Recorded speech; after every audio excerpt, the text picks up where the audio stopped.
Madison's spring election is history, and everything old is new again. Paul Soglin is my guest this morning on For the Record. And for the record, in the nearly 40 years Mayor Soglin and I have been doing our respective jobs at the same time, I have interviewed him more times than I could possibly remember. And yet, Madison in 2015, and the issues it faces and the possibilities ahead feel as fresh as any time since I moved here in '74. And I welcome back to For the Record, Paul Soglin. Thank you. Mayor, nice to see you. It's good to be here. I want to touch on the election just briefly and ask of all the elections you've gone through. Everyone is different. Everyone tells you something. What was it about this election? What did the voters say? Was there anything that surprised you about this election? Well, well, first, there's something that wasn't a surprise, and that was it was the longest election in city history. I mean, normally candidates get organized, do a little activity between Thanksgiving and the Christmas holidays, and then the campaign starts in January. This one started last June, and so it more than tripled the length of time. Every election is getting like this, right? So from president on down. That was very time-consuming. Yeah. And it was a challenge. You know, incumbents have an advantage, but when you're trying to be mayor and run for re-election, the demands in terms of time, all the challenges are that much more complicated. I think there was something profound and very different about this election, and I have no real data to back it up, but it has to do with the 72% that I got, and Samba Balda's election in the 17th district, which was a real shock to a lot of people because you had Joe Clausius. There'd been no real complaints about him. Yeah. But what I think it was unlike most spring elections, in a certain population of Madison, we had a turnout that was similar to a fall election. And that has to do with the questions of immigration and naturalization. Samba is a native of Africa, but he's got a sizable constituency that is natives from Asia and from South and Central America, Latinos.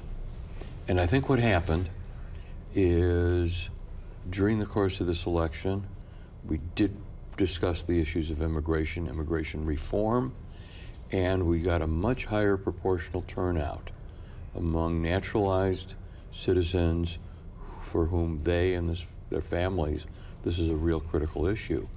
And I think it's something that we've talked about nationally.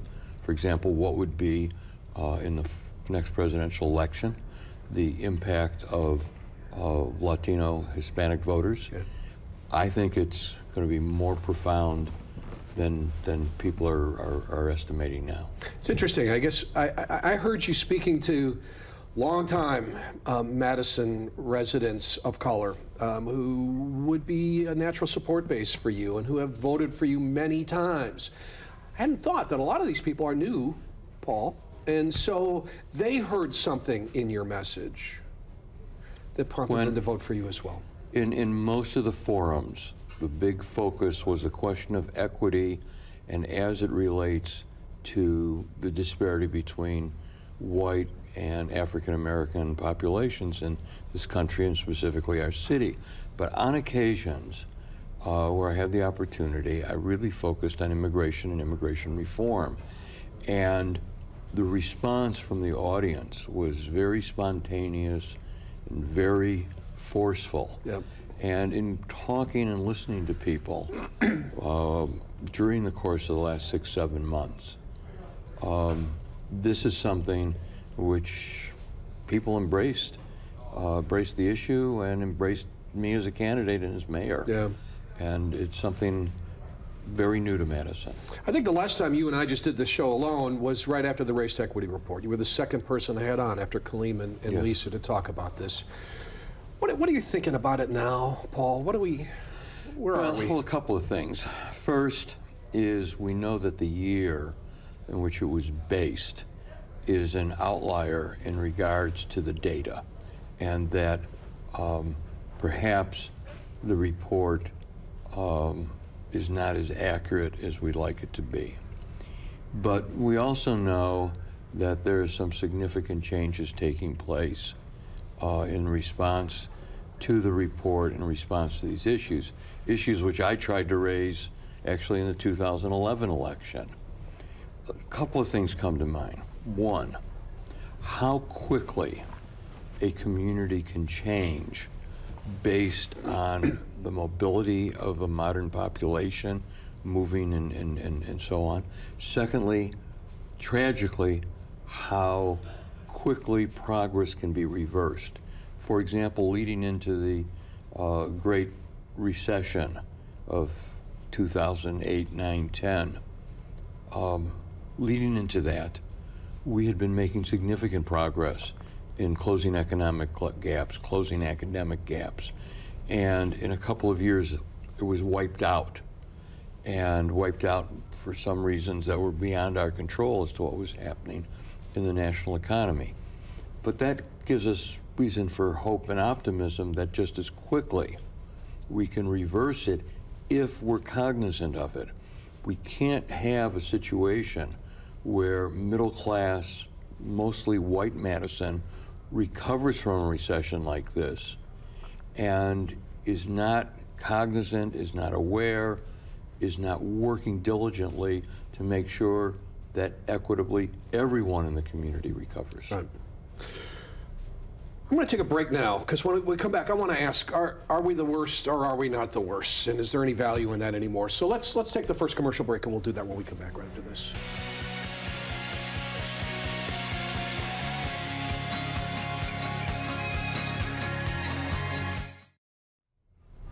I'm back with Madison Mayor Paul Soglin as we acknowledge the mayor's re-election to be mayor of Madison for another 4 years. So talk about this idea of us being the worst. It was useful in bringing attention to the issue, Paul. But now I wonder, is there any value in it anymore? Are we doing ourselves harm, maybe? Well, a couple of things. There's a group of cities which are linked both by common demographics and a common commitment to bring about significant change. Cities like Minneapolis and St. Paul, Portland and Seattle, Madison. These are cities that have solid middle classes, that have a very diverse population, and in recent years have seen these growing gaps in the areas that we address: economics, academics, and what happens in the judicial system. Each one of us working for a common goal of improvement keeps saying that we're the worst. First, I'm not sure that we are. And this is reflected in some of the most recent data that we've seen, which shows significant differences from the data in the Race to Equity report in such areas as in unemployment and in income levels. It'll be real interesting to see in the 2 short years that Jen Cheatham has been superintendent, what Dr. Cheatham and the school administration and faculty have done in regards to the academic challenges. One of the areas where we're clearly the worst as a state is incarceration and what happens in the judicial system. You know, Minnesota and Wisconsin are very similar in terms of our economies, in terms of our populations. We have twice the incarceration rate of African Americans, as does Minnesota, principally driven by what's going on in Milwaukee. But for the last year and a half, we've been looking at the data, and we're finding some trends and some pieces of information that I think are very useful in drilling down to figure out what's happening. And there's 3 points, the last of which I need to learn more about. We all do. The first is this: kids, regardless of race, regardless of economic background, when they get arrested, they are not getting arrested in their neighborhoods.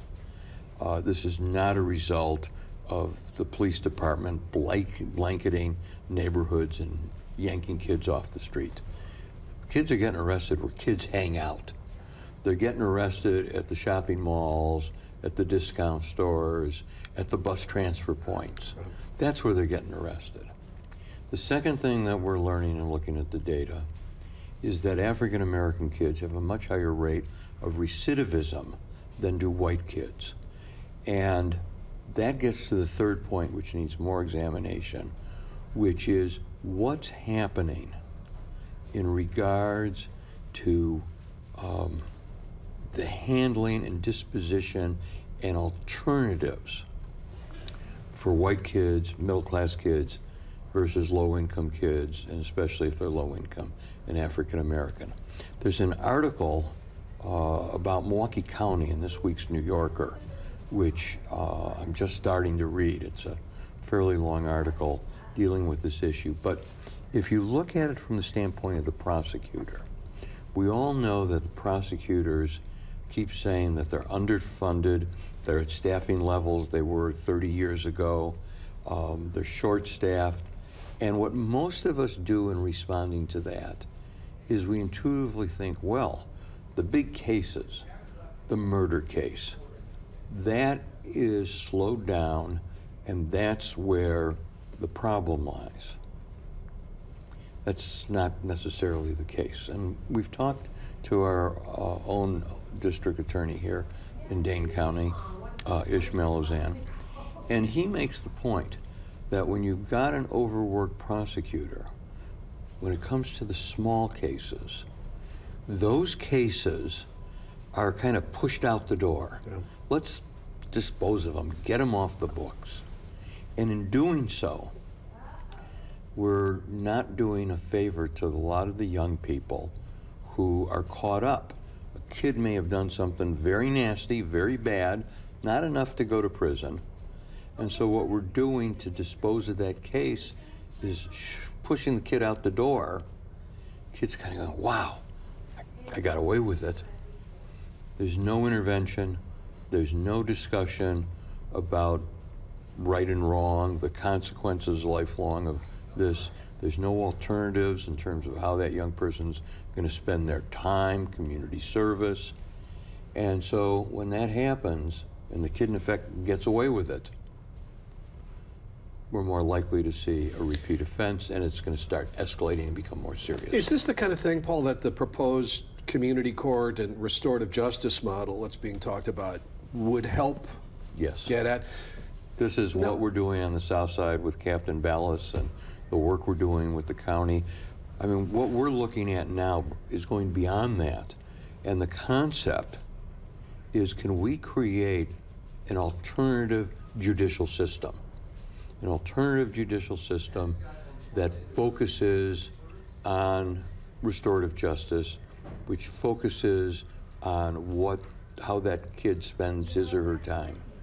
Doesn't it make sense that that would start to rebuild trust in those communities? Because the view of law enforcement wouldn't be, they're going to take me to jail. It's, we're going to find out what's going on here. And the short answer is yes, but let me expand on that. When you take a kid's life from birth through their 20s, that encounter with the police officer is going to be a matter of minutes. It may not be more than a couple of hours. Mm-hmm. But then, when you look at the rest of the kid's life and the rest of the judicial system, the prosecution, the time analyzing the case and disposing of it, that's where we need to focus. It's part of it is the encounter with the police officer, but the bigger part of it is the rest of the young person's life.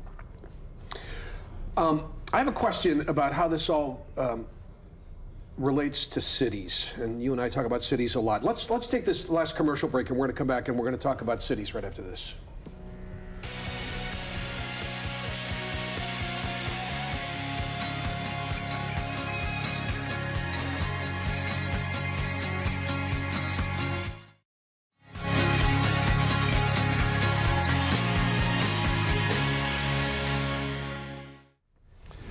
I'm back with Madison Mayor Paul Soglin. So Baltimore got me thinking about cities again, and I remember you and I being in Baltimore 10 years ago, and the baseball stadium, the development of the harbor. This was an urban story that captivated the country, and now we see Baltimore today. And it got me thinking, Madison, some recent statistics I saw on household income, on property values, on the construction going on downtown. This city is really doing well in a lot of respects, and yet the homeless issue is more visible than ever. The mental health issue is more visible than ever. Disparities are an issue. Do we need to think about this rush to promote cities as these laboratories of innovation, which we all know they are, and some of the problems we're looking at right now? First of all, Baltimore is a far better city than it was 10 years ago. I don't think there's any question about that. And that's one of the real tragedies of what's going on in Baltimore, is those flashes of the fire at the CVS store, which is proportionally such a small part of what's going on in Baltimore, dominates the news. But you mentioned homeless, and what I see is this, a long trend that goes back to the mid-'80s in regards to the reform of how we address the challenges of mental illness and substance abuse. Now, the game plan was we deinstitutionalize the big, brutal institutions. We get out of those. We get people in community-based facilities where there's treatment. Well, we did the first half, which was we opened up and sent people out of the big mental institutions. Which were inhumane. But we didn't follow through with the treatment. And what we're seeing here in Madison in regards to homelessness and what I've recently referred to as drifters is a population with real serious problems, which include mental illness, substance abuse, and in cases lead to violence. And this is not a question of homelessness. I mean, as mayor, I've got a responsibility. When the parks crew informs me that from one end of State Street to the Capitol Square, they're finding discarded hypodermic needles and syringes, I've got a responsibility. People walk in these areas. Children play in these areas. When we're having people defecating and urinating, not just where they eat and play, but where other people are eating, I've got a responsibility to deal with this. And I don't think we can rationalize it and say there shouldn't be rules because this is a function of homelessness. We've made accommodations. We've put up porta potties. We've arranged for places for people to stay. I was talking with Steve Schooler, the director of Porchlight. They did a series of interviews with everybody, the 30-some people sleeping on the steps of the city-county building. Only one of those persons is out of nights at Porchlight. And there are some who went through this entire winter never going to Porchlight. I mean, part of some of the disease that we're confronting is people who cannot deal with living indoors. This past month, we did a handful of placements of some chronically homeless individuals. One of them absolutely refused, and to this day is still sleeping on the front of the building, and the others sabotaged their placement. They engaged in behaviors that even the most understanding managers of these apartment buildings couldn't tolerate for the safety and health of the other folks, and threw them out, and they're back out there. Yeah. There has to be treatment for mental health, for substance abuse, and we've got to start drawing some lines saying someone may be homeless, but there are certain behaviors that will not be tolerated. I wonder if we need to tweak our thinking a little bit too. nobody knows this more than mayors right now, but the federal government and the state government, their relationships to cities have changed so dramatically. And in a way, it's just abdicated. You know, innovation is occurring in cities. It's not occurring at the state level or at the federal level. And yet that also is putting new responsibilities on cities. We discussed earlier, taking a new look and redoing the criminal justice system, particularly as it relates to young adults, and in effect setting up a new system, which is outside of what state government is doing. But then there's other stuff that's old that we know works.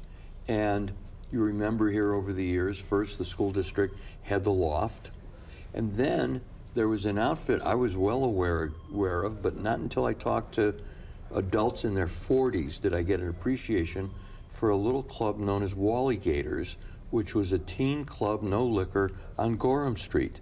And I'm finding out that all these responsible adults spent a lot of time at both of those places, and it was really beneficial for their growing up. We have no such place in Madison, Wisconsin today. We know from past experience that supervised places, but aren't so repressive that the kids don't want to be there, that these are great hangouts for kids. I'm looking around. Where does the city, where does the school district have the money to set up such a place? It should be centrally located, probably downtown. We've identified a couple of possible sites, but as I told a mutual friend of ours the other day who's involved in the charitable giving community, the private sector is going to have to step in and create this space. We're going to do another show on this because it's worth another show. Congratulations, Paul. Thank you. We're going to wrap up For the Record right after this.